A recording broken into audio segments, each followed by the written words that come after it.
Novel एहसास असकलम Usman Aslam Kondal episode 9।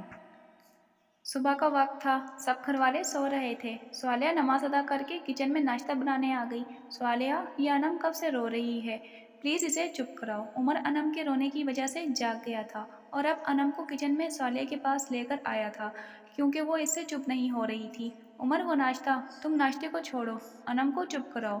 Umar स्वालिया की बात काट कर बोला, जी ठीक है। स्वालिया अनम को उमर की गोद से लेते हुए बोली।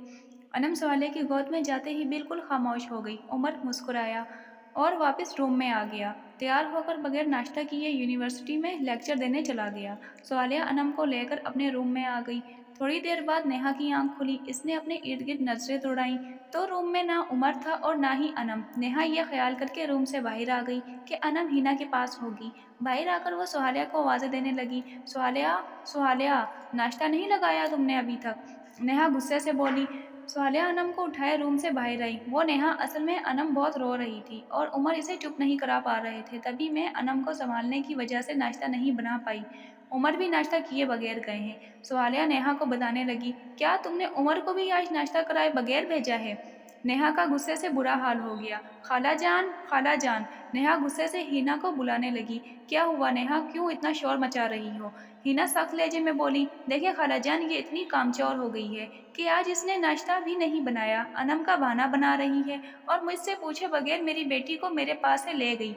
नेहा गुस्से से हिना से बोली, इसका तो आज मैं बंदोबस्त करती हूँ, इसका थोड़ी सी अहमियत क्या दे दी, इसे तो सर पर ही चढ़ती जा रही है। हिना स्वालिया को देखती हुई बोली, नहीं अम्मी जान, उमर लाए थे अनम को मेरे पास और कहा था कि नाश्ते को छोड़ो और अनम को चुप कराओ, तो मैं अनम को चुप कराने लग गई थी, इसलिए नहीं बना पाई नाश्ता। स्वालिया ने फौरन अपनी सफाई पेश की। अच्छा, तो खाला जान ये कहना चाह रही है कि मैं अनम का ख्याल ही नहीं रखती, यही इसका ध्यान रखती है?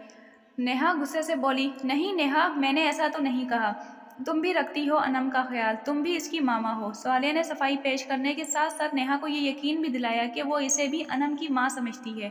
ओह हेलो, मेरी बेटी है तो मैं ही इसकी माँ हुई ना?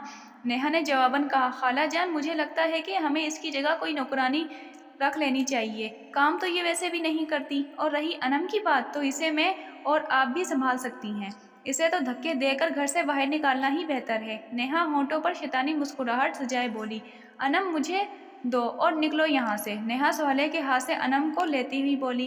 अनम जैसे ही नेहा के हाथ में आई, इसने फिर रोना शुरू कर दिया। खाला जान, निकालें इसे घर से। नेहा गुस्से से बोली, नहीं अम्मी जान, खुदा के लिए मुझे मेरी बच्ची दूर ना करें, घर से ना निकालें मुझे, मैं कहाँ जाऊंगी, मेरा है ही कौन आप लोगों के अलावा? सुहालिया रोते हुए बोली, देख रही हैं खाला जान इसका मक्कर। नेहा हिना से बोली, चलो निकलो। नेहा अनम को पास पड़े सोफे पर लिटाकर सुहालिया को धक्का देती हुई बोली, हाँ, मेरी उम्र को भी इसने काबू में कर लिया है। हिना भी गुस्से से बोली, सुन लिया, अब निकलो हमारे घर से, नेहा ने कहा, और सुहालिया के लाख मना करने के बावजूद दोनों खाला भांजी ने इसे धक्के देकर घर से बाहर निकाल दिया। जारी है। अगर आपको हमारा पोस्ट होने वाला नॉवेल पसंद आया है तो वीडियो को लाजमी लाइक एंड कमेंट करना ना भूलें और हमारे चैनल उस्मान असलम गोंदल नॉवेल्स को सब्सक्राइब करना ना भूलें। शुक्रिया।